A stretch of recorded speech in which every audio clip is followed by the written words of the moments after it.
The rain had started without warning, soft at first, then steady, drumming against the asphalt like a secret only the city knew. I was halfway down the block when I saw her through the fogged glass of the cafe, standing by the doorway as if she belonged there and everywhere at once. And in that moment I could swear the world had shrunk to the space between her and me. She noticed me immediately. Not with a casual glance, but with that tilt of her head that made her hair fall just so, revealing the curve of her neck. She smiled, a half-smile, small but deliberate, and my chest tightened without permission. I wanted to pretend I hadn't seen, yet I couldn't look away. When she opened the door, letting a rush of warm, coffee-scented air spill onto the street, it was like stepping into a different climate entirely. She gestured, almost casually, toward the small corner of the cafe nearest the window. "Come in," she said, her voice a low invitation that didn't need words beyond those two. I stepped inside, the bell above the door chiming faintly. She had already started to close it behind me, but our hands brushed into motion, her fingers light against mine, a spark that should have been impossible in daylight, in the middle of a busy street. I lingered a second too long, as if letting go too soon would break something I hadn't even named yet. Her eyes, a shade of green the first didn't have a name for, caught mine again. I could feel her studying me, not with judgment, but with that careful curiosity that makes the air between two people almost too heavy to breathe through. I tried to return the look, but my pulse betrayed me. She moved around the small table, brushing against the back of my chair, and I realized I was holding my breath. She sat down slowly, crossing her legs, and the faintest smile tugged at her lips. It wasn't flirty, it was something more complicated, layered. Warmth, yes. An unspoken question, definitely. Vulnerability hiding behind confidence. The cafe smelled of rain, old wood, and a trace of her perfume, something soft, almost jasmine, almost smoke, and entirely her. Every time her hand adjusted her sleeve, or her hair fell across her cheek, or she tilted her cup toward her lips, I caught myself imagining the way those same gestures might feel in a different setting, alone, somewhere no one could interrupt. "Did you get caught out in that downpour?" she asked, voice even but with a hint of teasing, as though she already knew the answer. I nodded, shrugging off my wet jacket. My sleeve brushed against hers as I did, and I noticed her hand didn't move away immediately. A subtle pause, a quiet acknowledgement of something neither of us dared name. There was a hum of quiet around us, the low chatter, the coffee machine hissing, the rain against the window. But in our corner, it felt like the world had contracted, holding its breath. I wanted to lean closer, but I didn't. Not yet. I wanted to hear more of her laugh, see more of the way her eyes flickered when she thought I wasn't noticing. And then, just as I thought I could sink into the gravity between us, the bell above the door rang again. A draft of air, a shadow crossing the rain-streaked glass, and the sharp intrusion of the outside world reminded me we weren't alone. She glanced toward the doorway, and for a fraction of a second, her expression changed, alert, tense, something private I couldn't decipher. And I realized, with a slow, sinking awareness, that whatever I had thought this quiet moment was, it wasn't over. Not by a long shot. The bell above the door had long stopped ringing, and the drizzle outside had softened to a mist. We sat across from each other, the small table between us suddenly feeling both too wide and too narrow. I wanted to bridge it, but words came slowly, as though weighed by the gravity of everything unsaid. "I haven't been here in years," she said finally, tracing the rim of her coffee cup. Her fingers lingered, brushing the glaze like she was memorizing it. "Came with a friend, mostly for the pastries. Nothing else." I nodded, unsure how to reply. There was something in her tone, part confession, part distance, that made me hesitate. I sensed pieces of a story she wasn't telling, corners of her life carefully folded away. And somehow, that made her more magnetic, more real. "I moved here recently," I said, keeping it simple, letting my words fill the space without pretending. "Work, school. Mostly alone, too." She tilted her head, studying me, and I noticed a flicker of recognition, almost sympathy, in her eyes. The same hesitation I carried in my chest mirrored in hers. Two people circling a line neither wanted to cross, yet drawn irresistibly toward it. "You're young," she said after a pause, as though weighing whether to speak the truth. Not as an insult, not as admiration, but as observation. I laughed softly, trying to hide the quick tightening in my chest. "I hear that a lot." My fingers brushed hers on the table as I adjusted my sleeve, and I caught her hand just a fraction too long before pulling back. She didn't comment. She didn't need to. The pause said more than words ever could. Her eyes flicked to mine, and I felt the weight of decades between us, not as a barrier, exactly, but a complication that made the pull feel dangerous, thrilling. Age, expectation, past mistakes, everything we carried quietly whispered that we shouldn't, that the world would never approve. And yet here we were, leaning toward each other like gravity had nothing to do with reason. She shifted slightly, her knee brushing mine under the table. The contact was so small, almost accidental, and yet it sparked a warmth that crawled up my arm and settled behind my ribs. Her breath, faint and warm, tickled the edge of my awareness as she leaned to speak, her words lost somewhere in the soft clatter of cups and rain. I've been lonely," she admitted quietly, almost to herself. And in that moment, the confidence she carried like armor slipped just enough for me to see the fragility beneath. A woman used to holding herself together, revealing only enough to tempt, but never enough to break entirely. I reached out, not boldly, not daringly, just enough to brush my fingers against her hand. A micro-touch, a question without words. She didn't pull away. She let the contact linger, her thumb brushing mine in silent acknowledgement.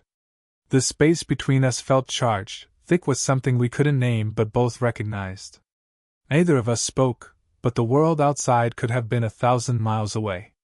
The rain tapped a slow rhythm on the windows, mirroring the pulse in my chest. And then, with no ceremony, she tilted her head toward me again, and our eyes locked in a long, unspoken agreement. Either of us was leaving, not tonight, not yet. The cafe had emptied almost completely, leaving us with only the hum of the heater and the faint hiss of the espresso machine. The rain outside had softened into a drizzle, each drop catching the street lights and scattering into tiny reflections. I thought I could focus on my coffee, but I couldn't. My gaze kept drifting to her, how the light hit her cheek, the way her fingers traced invisible patterns along the tabletop, her eyes flicking to mine when she thought I wasn't looking. Then my phone buzzed. A message from a friend, completely mundane, but the sudden intrusion felt like a warning. I glanced at her, and she caught my movement, raising an eyebrow as if to silently ask, "Did someone see us?" I shook my head, heart still hammering. "Funny," she murmured, leaning slightly forward. Her hair brushed my shoulder when she moved, and I could smell the warmth of her perfume mingling with the coffee. My pulse skipped. Her eyes were fixed on mine, steady, patient, daring, but careful. She was testing a line neither of us could name. We laughed quietly at something trivial, a shared joke neither of us would remember later, but the air between us thickened. Every glance, every small brush of her hand, every pause in conversation felt loaded. My mind jumped ahead, imagining her lips so close to mine I could feel her breath. And then I realized she had imagined it too, because her gaze dropped just slightly, only to rise again, charged, teasing, vulnerable. A sudden movement at the door made both of us flinch. A young barista peeked in, holding a stack of plates, giving nothing more than a perfunctory nod before disappearing again. We exhaled together, almost laughing at the absurd tension of having been caught in nothing, yet feeling exposed. I tried to focus on my own hesitation, the very real knowledge that we shouldn't, age, propriety, the invisible eyes of the world that would judge. Guilt tugged at my chest, hesitation rooted my hands to my lap. Yet every instinct in me wanted to close the gap, to let the moment stretch and bend until restraint no longer existed. She leaned in again, just slightly, her shoulder brushing mine. The contact was minimal, but my skin remembered it instantly, and my throat went dry. Her eyes softened, and in that brief, suspended heartbeat, I thought she might lean closer, close enough to erase all boundaries. But she didn't. Not yet. Instead, she shifted back, leaving me aching in the quiet aftermath. I began, then stopped, unsure what I was even saying. Words felt insufficient, and silence seemed heavier, almost necessary. The rain had stopped, leaving the streets slick and glimmering under the dim cafe lights. Inside, the air was thick with unspoken words and something heavier I couldn't name. Every glance between us felt amplified, every small motion echoing like a heartbeat I could feel in my chest. She shifted in her chair, leaning forward just slightly, and I caught the scent of her perfume, warm, soft, intimate. My hand itched to move, to brush the stray strand of hair from her face, to let my fingers linger where they had no right to. My pulse was loud in my ears. "I shouldn't be here," I whispered, though my voice sounded fragile even to me. Her eyes flicked up at mine, steady, searching, and I realized she knew I wasn't lying, not fully. "And yet you are," she said, voice low, almost teasing, almost broken. There was something in that tone that cracked the careful walls she'd built around herself.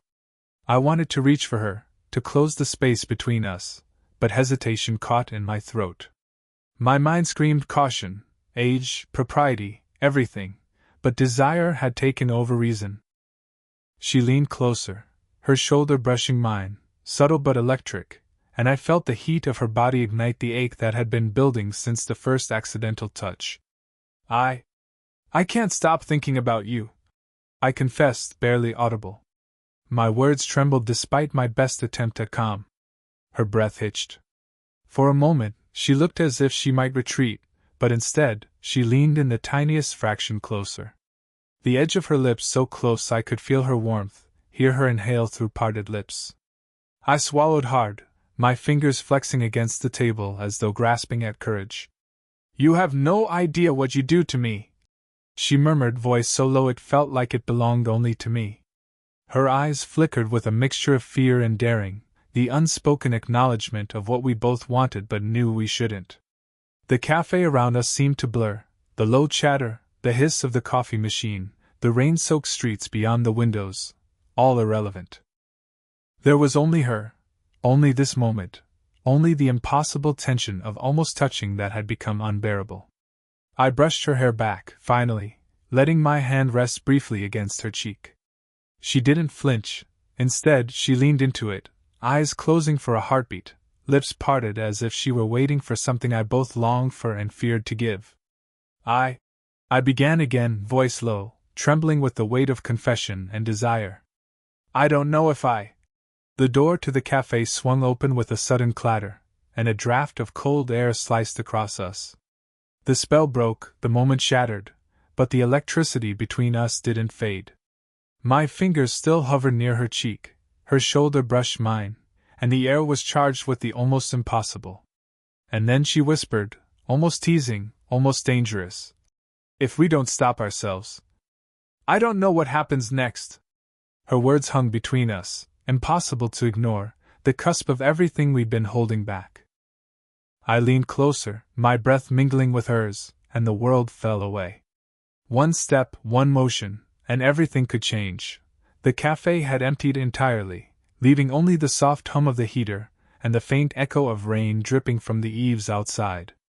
I thought the night had been ours alone, a bubble suspended in time, but then her phone vibrated, jolting us both from the fragile stillness.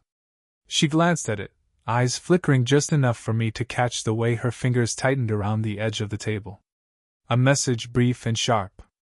She hesitated, then let out a small, almost inaudible sigh. "I didn't tell anyone," she murmured, voice low, hesitant. "Not about anything." I raised an eyebrow, sensing the weight behind her words. "Anything?" I asked, careful, though my pulse was already racing. Her lips parted slightly, a hesitation that seemed deliberate, and she finally admitted, "There's someone I almost told. And they overheard." Not everything, but enough.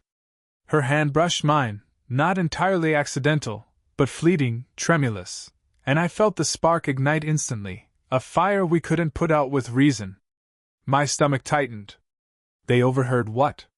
My voice was calm, but my body betrayed me, leaning instinctively closer despite the warning bells ringing in my mind. She swallowed, eyes fixed somewhere behind me, on a point I couldn't see. That I've been thinking about someone I shouldn't. Someone far too young to be in my head. Someone I'm drawn to. A shiver ran down my spine.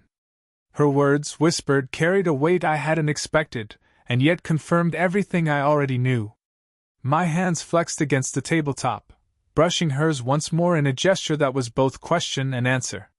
You, I said, voice low, uneven. My chest felt tight, my brain scrambling to balance the thrill and the danger. You mean me? Her gaze snapped to mine, raw and unguarded, and for a heartbeat I could see her vulnerability. Confidence peeled back like a curtain. She nodded, almost imperceptibly, and leaned closer, brushing against me again, this time lingering, just barely, letting the air between us thrum with unspoken electricity. I swallowed hard.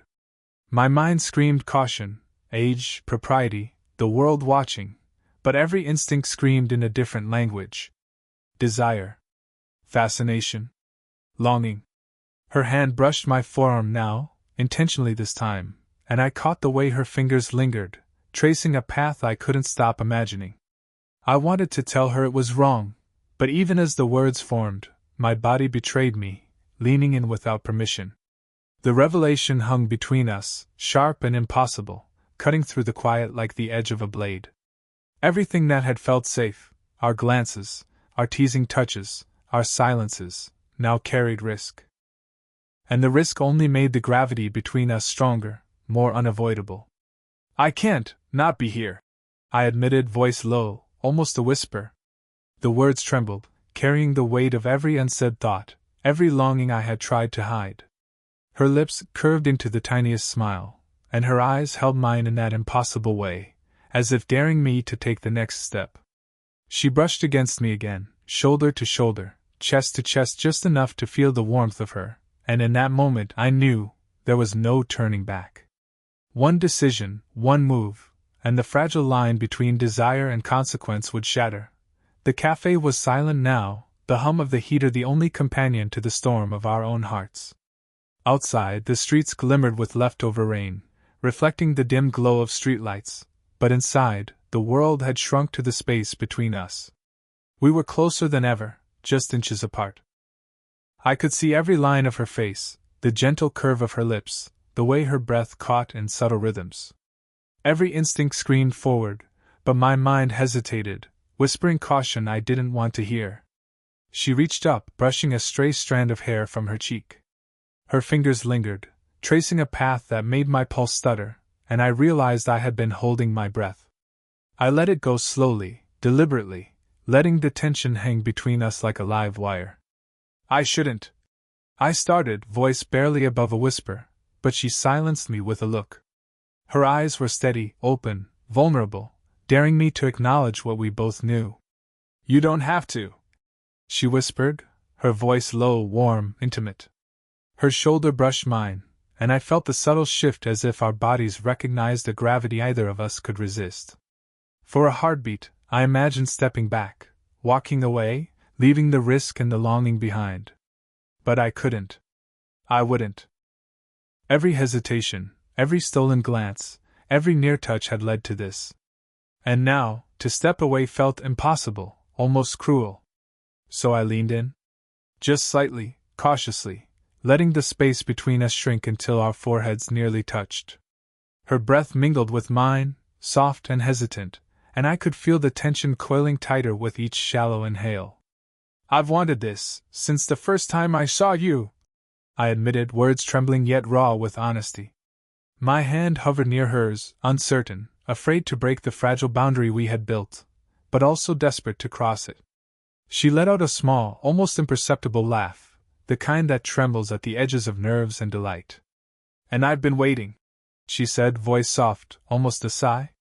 Her fingers brushed mine, slowly, deliberately, and I finally let my hand close around hers, holding it gently, reverently.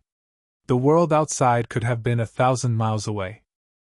Everything that had complicated us, the age, the expectations, the whispered warnings of propriety, felt distant, insignificant. In this moment, nothing mattered but the truth of what we wanted, what we felt, and what we were finally willing to admit. We didn't speak again. Words would have been clumsy, unnecessary. Instead, we simply leaned closer, our breaths mingling, hearts thudding in unison, bodies aware of one another in the quiet intimacy of confession and surrender.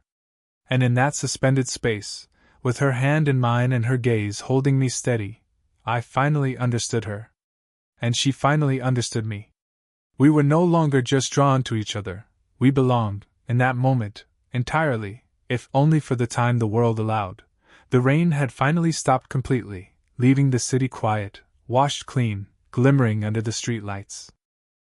We sat together at the small table in the cafe, the space between us no longer a chasm of hesitation but a gentle closeness that felt natural, earned, and inevitable. Her hand found mine first, fingers intertwining with a familiarity that didn't need explanation. I held it softly, noticing the small pulse at her wrist, the warmth of her skin against mine. Neither of us spoke at first. There was no need. The silence carried a language all its own, a mixture of relief, wonder, and quiet joy. "I never thought," she murmured, her voice low, almost hesitant, as if testing the air between us. "I never thought I'd let myself." I tightened my grip gently. "I know," I said. "Neither did I. But here we are." She leaned closer, resting her head briefly against my shoulder. The gesture was small, almost casual, yet it carried years of longing and restraint. I could feel the curve of her cheek against my arm, the steady rhythm of her breathing syncing with mine. I wanted to memorize every second, every nuance, because it felt like arriving somewhere we had been moving toward for a lifetime. Her fingers squeezed mine lightly, and I lifted my hand to brush a stray strand of hair from her face, careful, reverent. She tilted her head into the touch, eyes closing for a fraction of a second, and the warmth of it lingered long after my fingers fell away. "I'm glad," she whispered, looking up at me with a soft smile. "For this. For us." I smiled back, feeling a fullness in my chest I hadn't known I could carry. "Me too," I said. And it wasn't a casual reply. It was everything I'd wanted to say, finally given the space to be said.